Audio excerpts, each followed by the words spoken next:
This decision affirms what millions of Americans already believe in their hearts. When all Americans are treated as equal, we are all more free.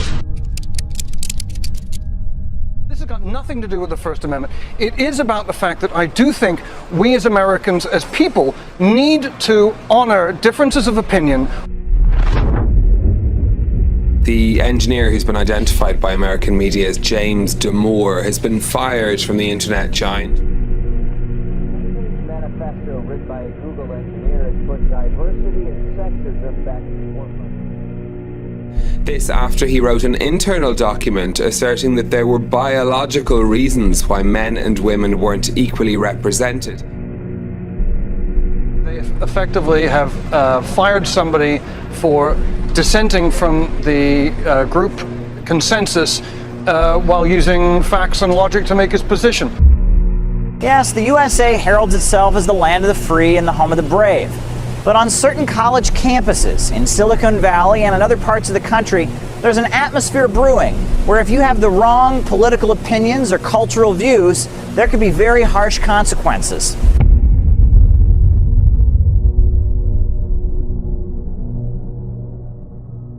What subversion is? Basically, it consists of 4 periods, time-wise. If we start from here and go this way, time, right? This is the beginning point. The first stage of subversion is the process which is called, basically, demoralization. It says for itself what it is.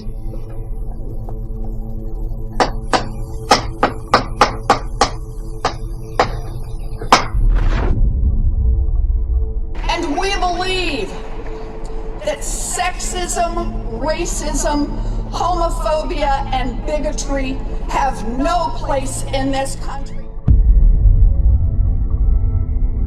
Damore told CBS News that before he was fired, he complained to the National Labor Relations Board that Google was trying to silence him.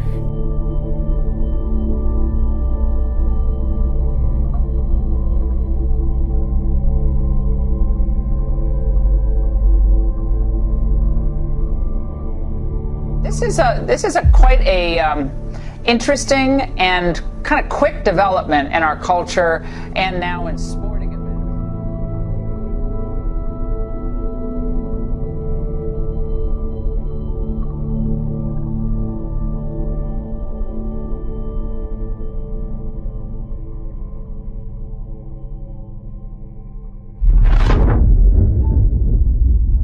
The moment you bring a country to the point of almost total demoralization, when nothing works anymore, when you are not sure whether it is right or wrong, good and bad, but there's no division between evil and good.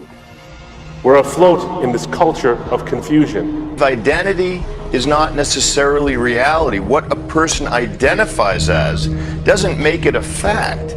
But how do we get here? How do we arrive at a place where truth is not as important as personal preferences, even when we acknowledge it exists?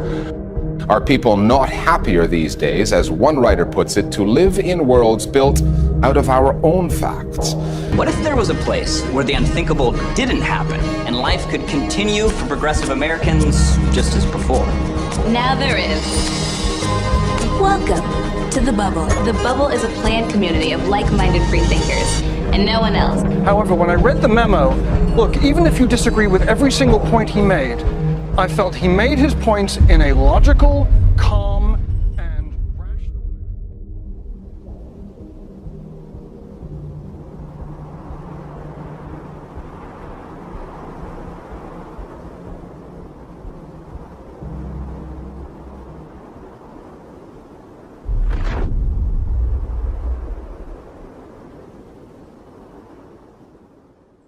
The next step is destabilization.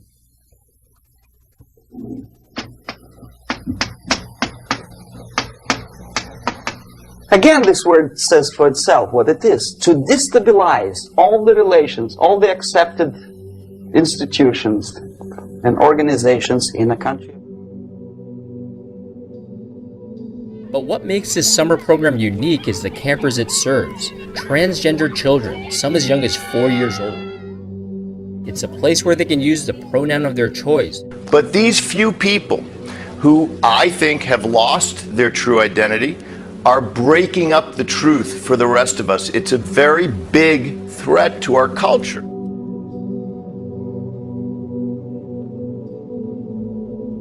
My question for you is this: has that agreement actually come in our day? Are you agreeing with everybody? Do you see the world agreeing with everybody? Hardly speaking. What it's led to are a couple of things that I want to point out to you. This post-truth mindset that elevates preferences over truth has led to a couple of things. It has not led to autonomy and liberation. It's led to chaos. The first thing it's led to is a sense of anger and vilification. 10, 15, 20 years ago, we would be angry, say, why so much hatred? Today we are not. We say, well, commonplace. It's what I call the Hitlerization of social commentary. If you don't agree with me, you're Hitler. That's happened now, hasn't it? And I don't mean if you disagree with me, I mean if you don't agree with me, even if a lack of assent.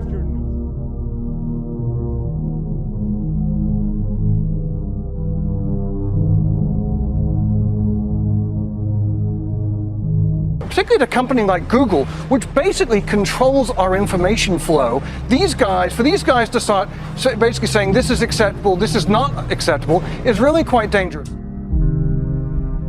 I love that line about because he was walking around as a man, no one even noticed he was pregnant. They just thought he had a beer belly. The beer belly, that's right. And sharing it on social media so that everybody can understand and learn a little bit more about it is great.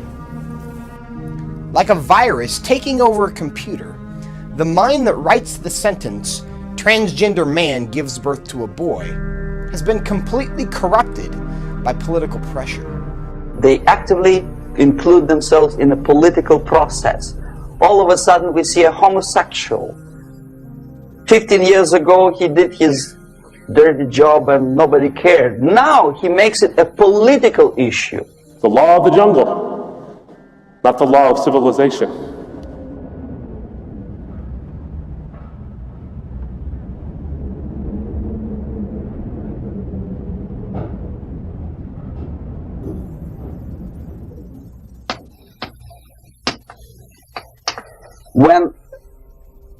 When the legitimate bodies of power, the social structure collapse, it cannot function anymore. Underestimated outcomes that have divided the world. So it recognizes, in distinction to postmodernism, it recognizes that truth actually exists. It just elevates preferences over it. Truth exists, we kind of don't care as long as we get what we want. And there are those, the men of steel and the women of steel, who want to tell you that their voices can get you what you want. And they're the ones who say, we have the answers. But all of this is leading to a culture of confusion. Law and order now also is pushed into the area where previously people settled their differences peacefully and legitimately. Now we cannot solve our problems anymore. The society at large becomes more and more antagonistic between individuals, between groups of individuals, and the society at large.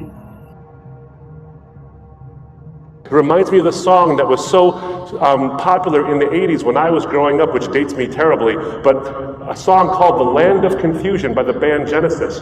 Remember what the words were? Oh, Superman, where are you now? When everything's gone wrong somehow. These men of steel, these men of power are losing control by the hour.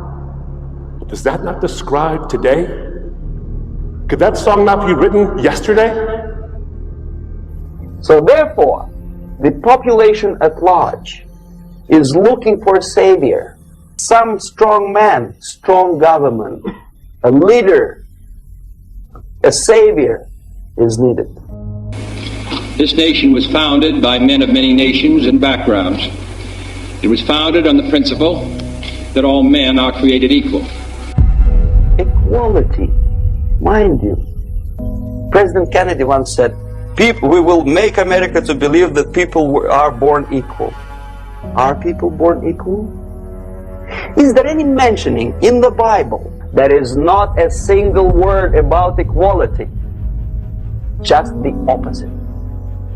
You cannot legislate equality. If you want to be equal, you have to be equal. You have to deserve it. And yet we build our society on the principle of equality. We say people are equal. We know it is false. It's a lie.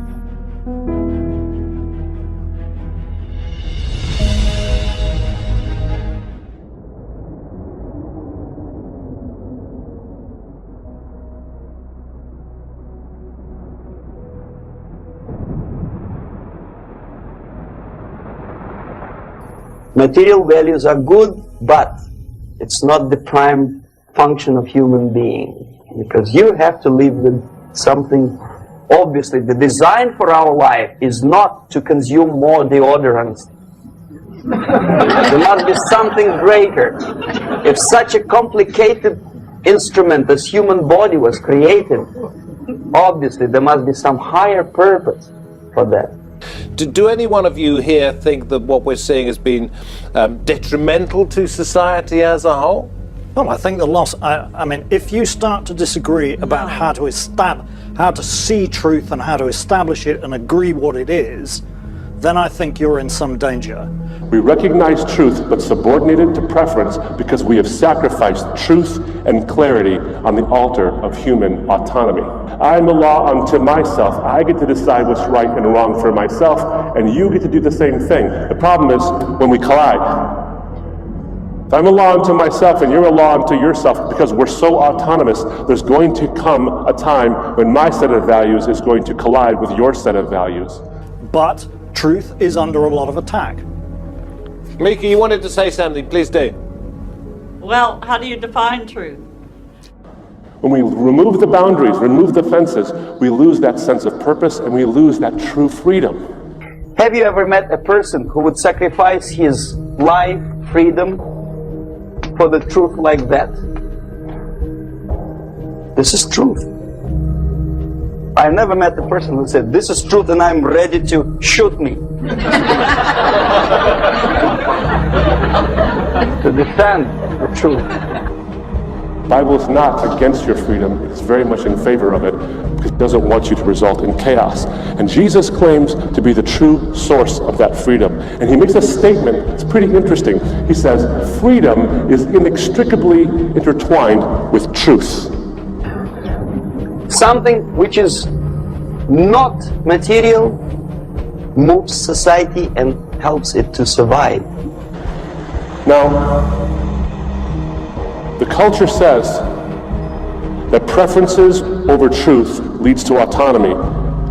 The Bible points out that autonomy over truth leads to chaos. But Jesus says that he is the embodiment of truth and he sets you free. And the other way around. The moment we turn into 2 by 2 is 4 and make it a guiding principle of our life, our existence, we die. Even though this is true, and this we cannot prove. We only can feel and have faith in it. So the answer to ideological subversion, strangely enough, is very simple. You simply have to have faith. He doesn't tell you. See, Jesus is not a post-truth man. A post-truth man would tell you what you prefer to hear, not what's actually true. Jesus tells you what is true, not what you want to hear. He's not trying to sell you something. He's trying to tell you like it is.